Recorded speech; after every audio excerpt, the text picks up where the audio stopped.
maza yo pa yana anani yana do ri ni egun e dia de sagbon e dia wo na e dia wo ba me ate no we o mamu we ni a nu na gbin awa gbon we ni ari ni ere nu wa de sagbon na gbin awa so gbin awa van o gbin awo gbe o si ari eyin o ma no we ni ere e wo e ba ni o meje e wo e o meje ba e di jere no pa e di o ti o wa re e no na mi o ti o na educate best when I educate my son.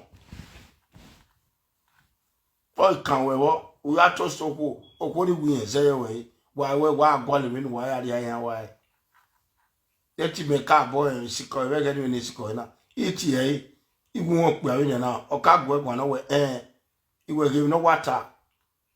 Give no water will go away it will wag you do tie what ye if me a fellow ya going a record day ugly Japonia Chimao regular. Beni gi yen yan ania we do go gbe ta mi me pa won wa ya record we ya gbo gbese ni u ne juli London no na do ata juli London e mo we wan na uru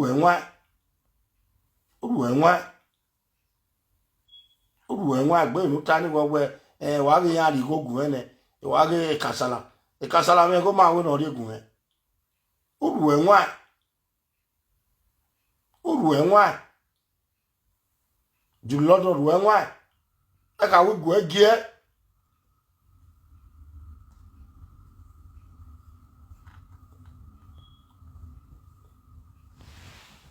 ni gwe kunu we ya mo video ro la jan o we no send the video gi wa we send the video gi wa no ya clean egbo o ma do send the gi ma ti me ma da we me ma na send the ugbe wi ge o ma o se we wa am gbo ju gbo wa va gba ri o ti o pa do la jan o do atale me mi na me se get defend we na we o je we ri o because me be ye ni we emi atare gbe we emi atare gbe na we okwo na je we ri o de o ma gi do bi o we ba na o ugbe mate me do ugbe mate mo do we we alele abi we ba ve boni kwa ka ba ve boni we to lay we o aya ziba o no ve boni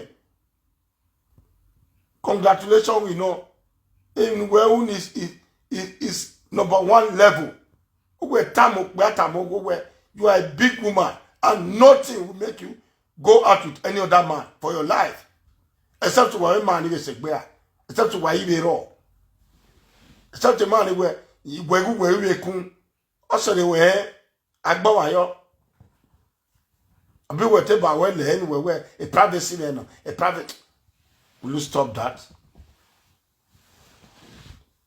ne ko na do atala jan we eni aveni eni awo no pa eni awe go buy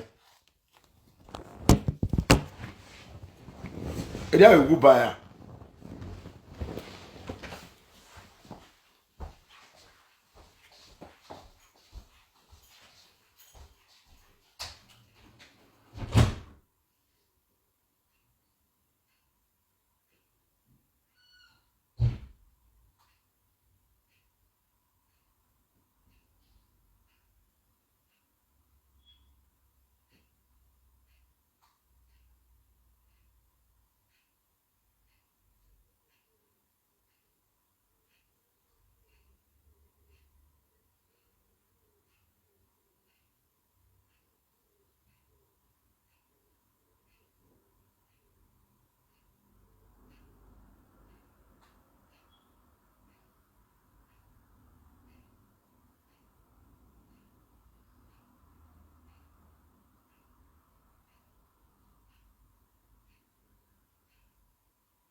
We are Tamagmo, where yes, you are a pure woman and nothing will make you rear a dagmo way because give a van where yes, a dagmo my can't be out also now with video. Then where if you're I wear any I will break you no any abu yeah, ni gwa looking out boy.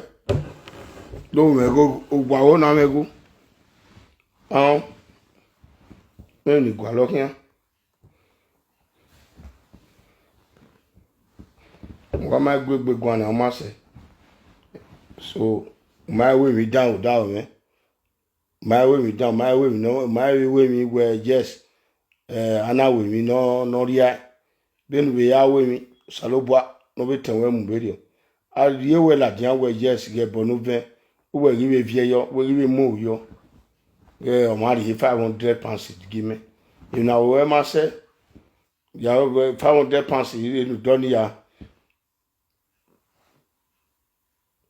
and we what you give me we I work power pa ye wa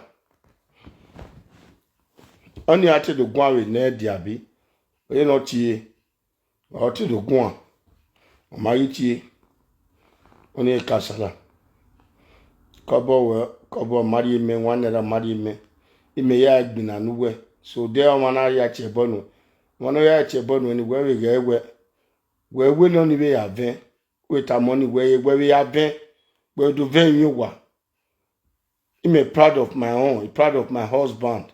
You get anywhere, yes, if not time no ena mwese. If not time when I no ena mwese. Don't question ehu only equal marriage. But when I have yes, when I do wina, you are do.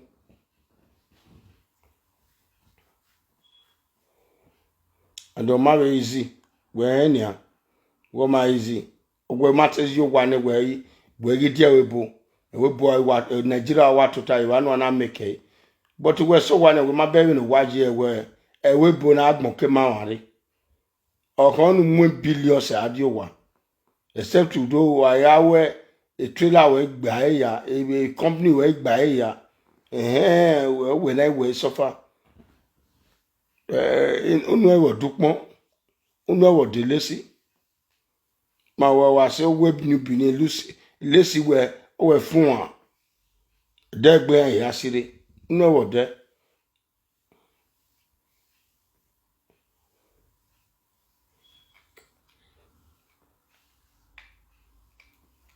Ewe Nigeria totayo. Enu bie mo you don't we are ready to work it down agbere. O ma se dia ya we mi. Ma go egbon sha. So la wo la ho. You are a good woman, may God bless you. You are a lovely daughter. When you yage we ige we na yes omo no strong go negbe. Ma depend nyawa. That is one thing here like you. And where do I you know ya big comment yoge gina tata. I don't like it. Me gwe no tata gwa. Oni ote yo mu me.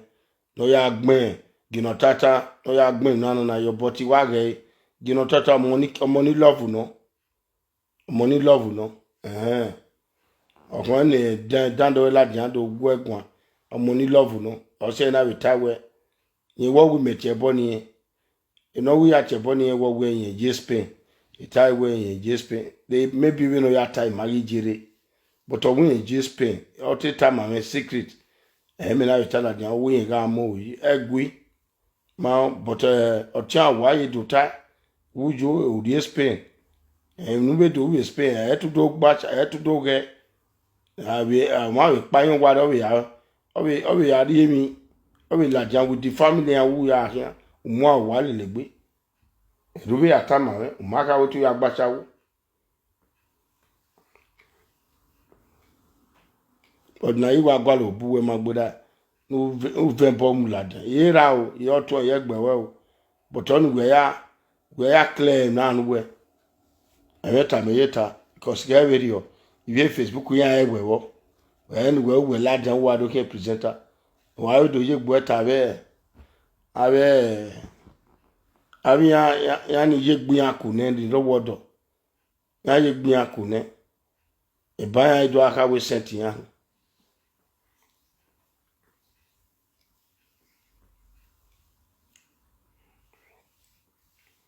ina ye gbin aku ya mana do tamo wa ya mana do tamo ma ate gbo ma yo yana ye gbin aku ya mana do tamo ma ate gbo ma yo sha ya to bia ezo obesi yin agbe ezo den ya gile we o ya ma we o mama e but ni ya gwan meta ma we na weta wa teweta agbon na mawa de ezo ya ga agbi o won agbi ezo na mi na ta ami na ta no pa oni ri ya no pa oni ri ya no pa wa but if ya gbon yi take away the o ya yi take away adu atali lo wa gberugbe wa tani a edi hosti wa gile tam we hosti na ta we agbon record na we ma record e hosti wa tam we gile wa yin na ga are lolo we me recording ave no ma gba ni en we ta mi me ya fe i me record ya e me no ma ri gun A to Z i me record ya eri ya we wo gi me we amaya game won ni ape gege do ape izuo ya igu pe automatic phone me na hin onu call me we dia mu onu call me baba onu call me wo wie e record ni gwe but any do ya blacksmith we because emma enu ma ya game won na ya we emma no but o we na o wo send egun me o ma send egun we mu eladian ono send egun enu we he do we blacksmith no onu we he ya agugui ave gwegui wo send e you London what send there. How can you send your private something who were Nudama accuse you are send there, Gioma? How will you do that? Mawo we recording and wo maybe ye mawe gba agbelovu iwe jawe mo gegbe iyan ari Nigeria ya ge ya iwo we ya send there. I want to accuse me, I send the egg. As a yo, my work, I don't believe in Gay enemy. We approve me, yes. Only member of a way. It must go. I are giving wild me so. Wagay, what to tell why Mwage, why Munge? How will you send that kind of something? Send the women where and make allow my way, or except for the I would say, why not we?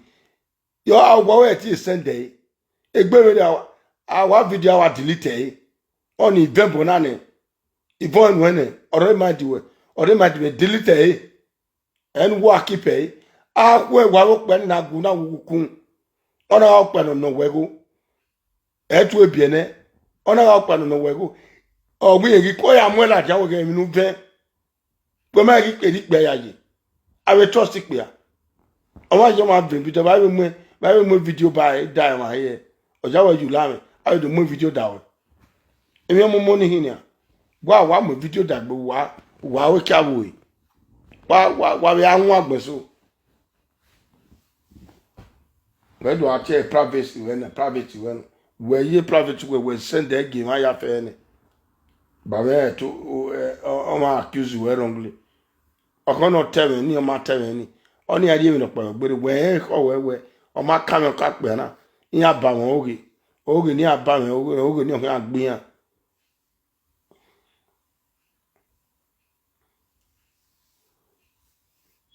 se do gin ani beje ezo ere ni na aku nya matala dia we eni awe kia eni awe no pa eni awo no na o te ezo gire ba won wa ba me o teke kanu yere ya yipi mu ya je ari Nigeria mu picture ezo gire eri onya hotel eri onya hotel oni na we disgrace na hina nye wari Nigeria wa do ri disgrace na ni egbe ama ga gbon mu popo dai agbon na to ta na mu ina mu black idapa ina mu red da no pa ya evana we no pa no ro na te oni elu enwa ona ti adosagmo ona ti ope ani no re Nigeria ona ti ya we no gugu egun asere we pa sago na bo we lawe ya mu sago da wo ma be no ido lead you wa finia ona ido vieni la vieni no wa eva ma be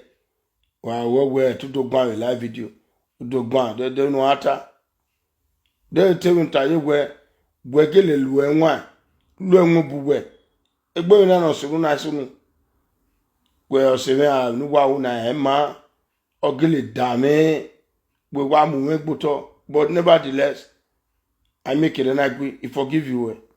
Yeah, we want it.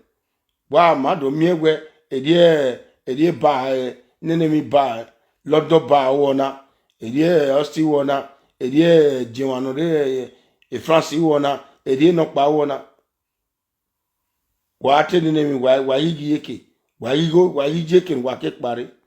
What blah blah blah blah blah. When I walk okay, and I got dig, a dear do panty.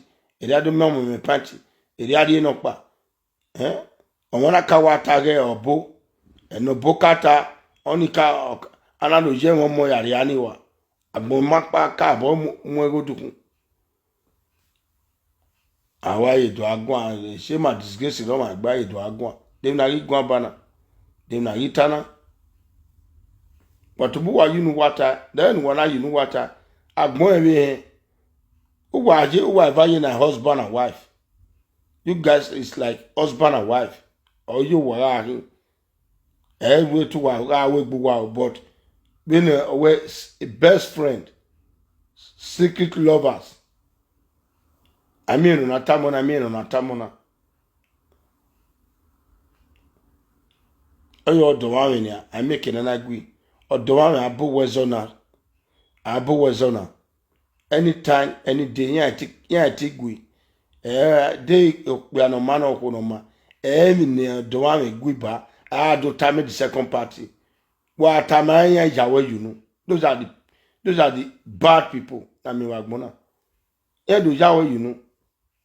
My making a gui, so I make it a gui. Yeah, guia, we guia, we set to a guia. The boy, one no queer, no magba. No kwa no magba. Aya gena emokpo na ze agwibai. Wa gogo gon wa ze mokpo ma wa agwibai. Wa gogo gon we lao gwede na de wa de. O ga jodo yo bogbo. Eri e dona. Eruwe we no degwe wo. Eso we le bari. Ki awo agwiba. Many times ki awo we. Emi kiri wa we say so that is husband and wife for you.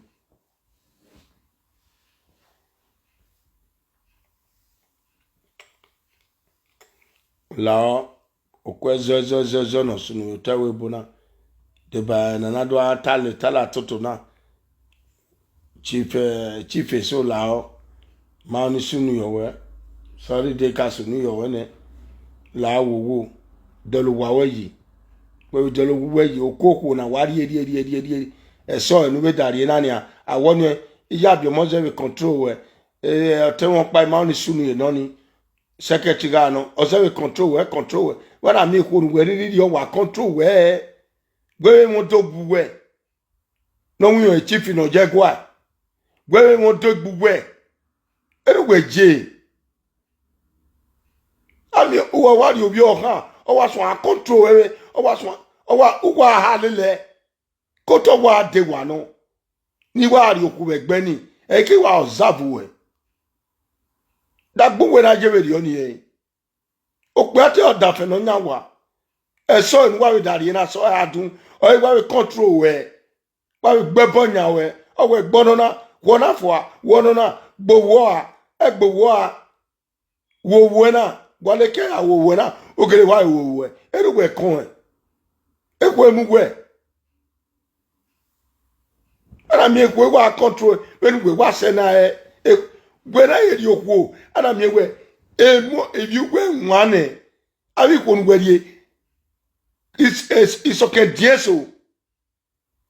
It's about to dear so. A market dear so. Uji dear so. A go where. Don't mammy no time where. Who get your woe? Where tear when anyway? A pony me mugu weke, a babaran me mugu we. Why aware? What's the carry away? When on the town in your way or breed, wapo your way. Oh, now where, don't want him, don't want him in and I. No, why you way, or what game where, or what poor you way? Where go in anyway? Who got your woe?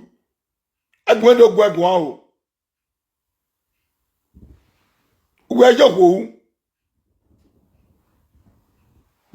A woman where? Don't mammy no time I go. We have a woman go. Dig on me.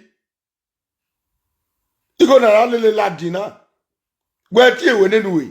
Oh, my hair poor in yan or egg bear ya fair. The bamino room where they are. Oh, ya poor. Who will be book where ye? One bag be your toy. Who will just wait, Jenna? Where quit us have been your. That then I wear a book for me. If you had one just on over. I'm more picture was send egg me. Go back to send egg me. Carry take a book where. I send them in when I move a picture. Diamond, I'm going to Facebook. Why you know when you have piece of dripping, in way aladia. Go marry me. Oh, one way that yena, we calabano capa, no way buried yena. I go. Then one in Menai. On them when we are nowhere, except tomorrow by the one. Except a chingbe, Ikamala when he can't allow anywhere, he That man ni abie mi yako ladian. Where we go ku? Why you when you be your nana why you be your way? Yeah, che bon we. O ma mi gbinedion. We je gbe compare gbinedion. Wọ́n be gbinedion je. Lady Charity oja eto severio. Lady Charity oja eto severio. Wa bi kebe was out die. When you je so na why mi reality no je na ase una wa mi kebe was out die. Why are we ekenuna kebe be palo. Ekenuna ya gbe every Saturday.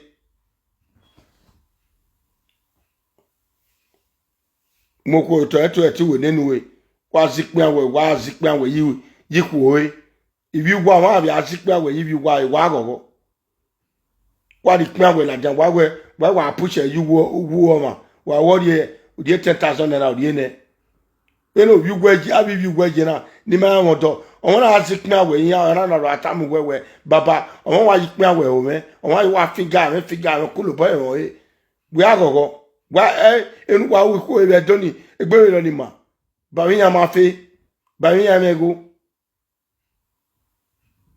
nu ko no wa so enu wa ya ziongwe yu yan amu pin awere wa zin yu wa ti ode ni wa ko di go mo gbe ya wedo ya 10,000 naira no ni azin yo a urumare ne se ai wa zin ipe awe wa zin yu wo ma nagbon waru enwa wa ya fe waru enwa nwa ge otono edoni no wa ni bun no wa ni bun waru enwa ijo bi wa wona wa condemn ko ijo bi wa enu wariri u ya fe eri o ma we hu bi wa e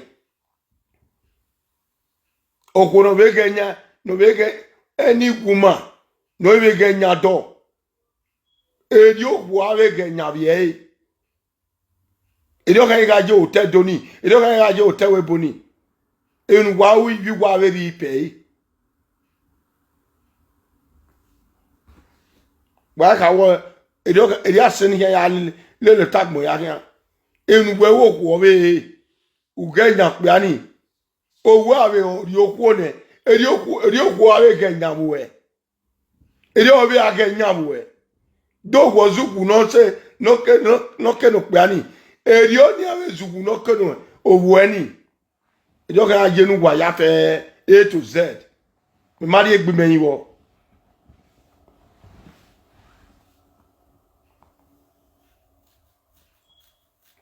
oni eboni en gati okuno de ake wodo erio ave ake nyawe except ma biokpia o be biokwo okpera mu okwo nya ora mu okwo nya be bed o we no yes God get out amukwo were onya o we no bi age onya o gbo gbe ogbe o we sokini jeje we ije we do we o eri ga wera egu me era yin wa age nya onu we miena eri o je nu wa recarnation ga no nu wa ya fe ni ge eri o ga je ya ye buta ye ya we saga ye buta ya ye buta ye dota ya ye buta ye dota eri o ga no generation to generation eni oku no di age utagbona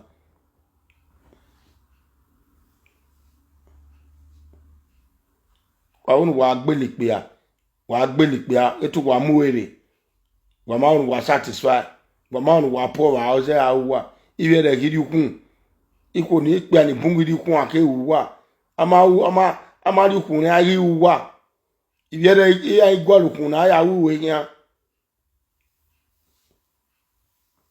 ya ni gare owo ke awe gina tata owe eke gi ma no lao ma be na ke forestry Lagos Street ya wini pe ni ya sende ya gume na ke Lagos Street la dere wa gbe inu wa ya gogoku la gume wa dele no bude wa ya gogoku oko ni we ga we ija babege ikpe ya igwale na ya woku do were ma chi we wana mu ari oye ya ikpe ya gwo we ade kpani ya iviona abi be kano daddy small boys no igwa yimeti no agbeni ni wo pa ach apa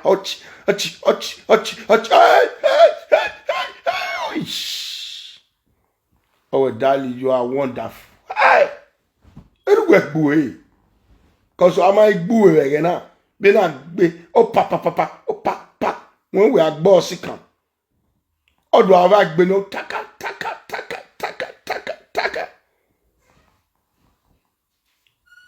ama ti gbe we ni oge no ya iwe tuale baba ada ndo ge ruwe nwa okpe ani lao okpe ani no we ni mi yin okpe ani we dolo wa weji awon wo wi we no dion to ni we ma o awon wo wi we no dion o wi we no dion etie sa lelebo no wi o chifi o etie sa we eku emu we ko ye control we ya yo we no dion ye no po giver ye o mi good record ri la jawe e mo roporopa good record we ba enu sie mo ya skoko nu tie mu we ya fe o tie ya wa tie ya we lare ni sue one person do ru we no isef we egbe ne denko nije we promote and we denko you want to become a governor of Edo State nu la ho denko nu gyo you pa do we chairman we promote when we te say if when ya fe when agada ma me no vote no ade la jan wo wa ni ami yo pan gwa moje gbera emoku ma ti ya ti bolu lo ya ti bolu wudi agbon wo pa ya re ba wa mi ge lo kigbine jon wa ya fe udoji ge ra fe bai oni na mi we moto we dere ona wonu je awe election tennis ona wonu vie moto de ni ya vie ma ona wa gele wa vie ogie e ba 70 ona wa mi we mi fi agbo ma mi fi agbo ni cause we mo no lead we amodion ku ehia omunu pogiva ku ehia nu pogia owuri ewe na amodion Oni ama de to wa gba wo ha. Ama do ni o we so na. Oyo yan we no sawe we so e. O ka we so e ni. O ka bia ni a we no bia ni ama o money do e bia ne da ma bia. Oye ogbe 6 days we hospital. O mo mare de tori. O mo ne era awo mo, o mo wi awo mo. It's a disgrace. Edwin do gwa o. Disgrace no no we. We get so no we ari wa. Bedi we okay wana so do ya we moko la bedi ya ya fun wa we are we do fun wa